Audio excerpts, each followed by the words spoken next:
O lacrimejamento excessivo pode ter várias causas e consequências. O problema pode ser resolvido de forma simples, com colírios lubrificantes, e os mais complicados necessitam de intervenção cirúrgica. O ideal é procurar o oftalmologista logo nos primeiros sinais.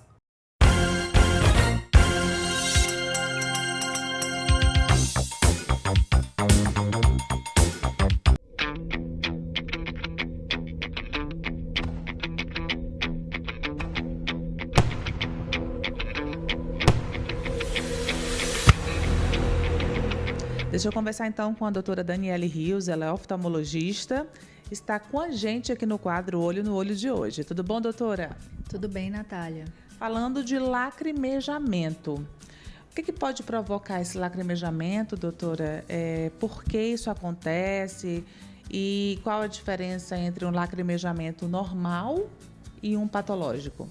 Bom, o lacrimejamento é uma queixa bem frequente no consultório oftalmológico, né? E uma coisa que vale a pena salientar a diferença do lacrimejamento para a epífora, né? Que para o paciente se reflete no aumento, no escoamento da lágrima de forma excessiva. O lacrimejamento é quando você tem um aumento da produção da lágrima, mas o mecanismo de drenagem ele está adequado. E aí as causas desse aumento, desse lacrimejamento, pode ser causas irritativas, alérgicas, uma própria conjuntivite, especialmente, por exemplo, as conjuntivites virais, que essa época do ano que a gente está agora tá mais frequente, né?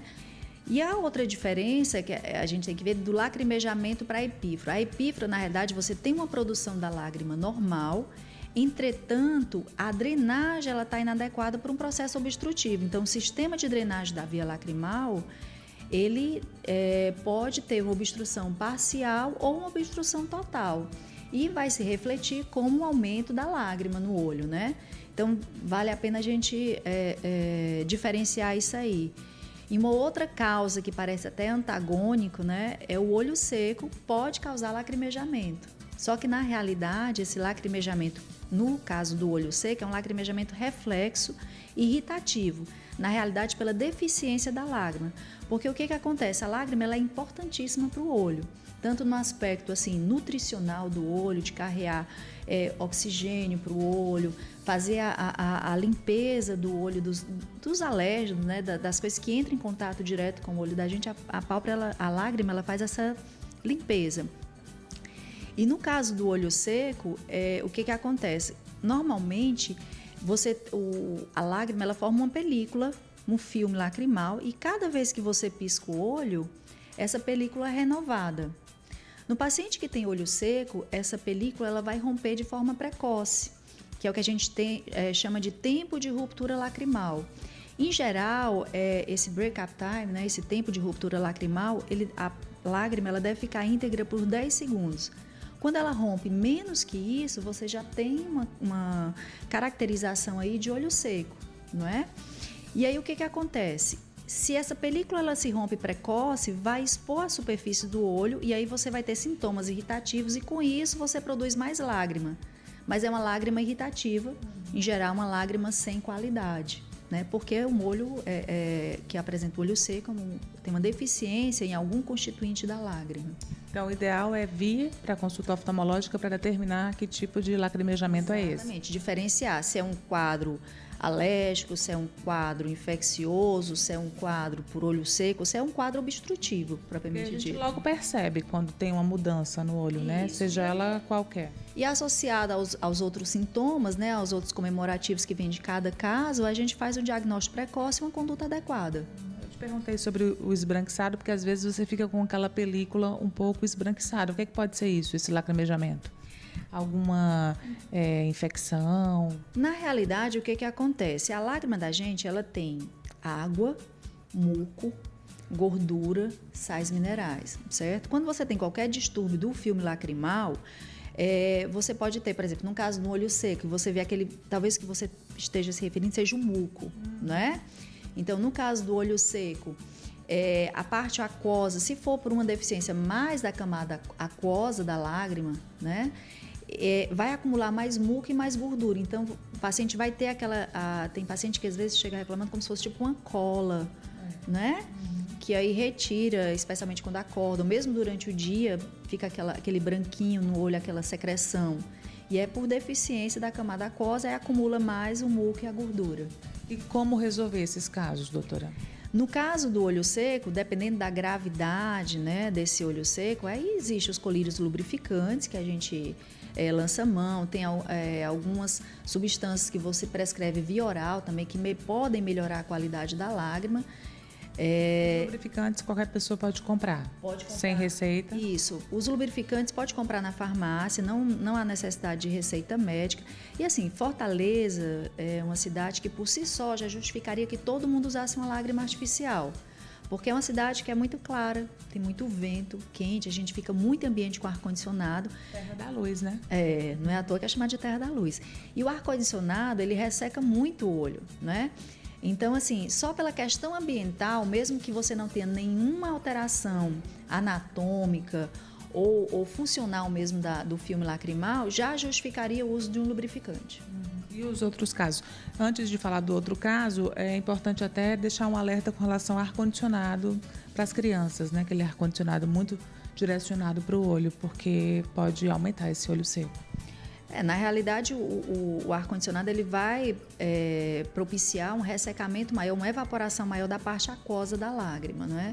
E aí você teria sintomatologias, que é a ardência, o olho vermelho, exatamente porque você faria com que esse tempo de ruptura lacrimal se tornasse precoce. E usa muita maquiagem também, tem que ter cuidado, né? A questão da maquiagem em relação ao olho porque como a lágrima ela é produzida principalmente pela glândula lacrimal principal, que fica nessa região aqui superotemporal, mas existem glândulas acessórias que ficam na conjuntiva, nas pálpebras. E assim, o excesso de maquiagem, a retirada inadequada dessa maquiagem pode deixar o acúmulo e causar uma obstrução dessas outras glândulas. E aí você tem um distúrbio, como eu falei anteriormente, a lágrima ela é constituída de muco, de gordura, de água, né? E isso é produzido por glândulas que a gente tem na pálpebra, na conjuntiva, né? E a glândula lacrimal principal. Então, qualquer alteração também que você tenha palpebral pode ter comprometimento na qualidade da lágrima. E como resolver esse problema, então, da produção da lágrima, quando o problema é na produção? Quando o problema é na produção, você vai lançar mão. São duas vertentes, né? Que aí você vai ter que seguir. Um é repor aquela lágrima deficiente, que aí seria o uso realmente do lubrificante, aí dependendo do grau, você pode colocar um lubrificante mais aquoso, ele mais denso, né? Ele mais leve ou ele mais denso. E existe também medicamentos que você pode usar para estimular a própria glândula lacrimal a produzir mais lágrima. E tem algum caso cirúrgico, doutora? Sim, em casos severos de olho seco, a gente pode lançar mão dos plugs lacrimais, que aí nada mais são do que a gente vai causar uma obstrução inicialmente temporária, mas ter os plugs definitivos também, que é para diminuir essa drenagem da lágrima e dessa forma manter o filme lacrimal, a quantidade de lágrima maior no olho, já que você está diminuindo a drenagem. E assim, em casos extremos, a gente pode fazer inclusive transplante de glândula salivar. Quando a glândula lacrimal realmente não funciona, e aí você transplanta glândulas salivares, né, tira da mucosa bucal e transplanta na conjuntiva na tentativa de suplantar aquela deficiência da lágrima. E quando o canal está obstruído? Aí seria o tratamento da epífora, né, do lacrimejamento, na verdade, pela epífora, que é a deficiência de drenagem. Quando você tem obstrução da via lacrimal, primeiramente você vai ter que classificar se essa obstrução é obstrução alta ou obstrução baixa. E aí você faz um procedimento de sondagem, dilatação e irrigação dessa via lacrimal para identificar esse processo.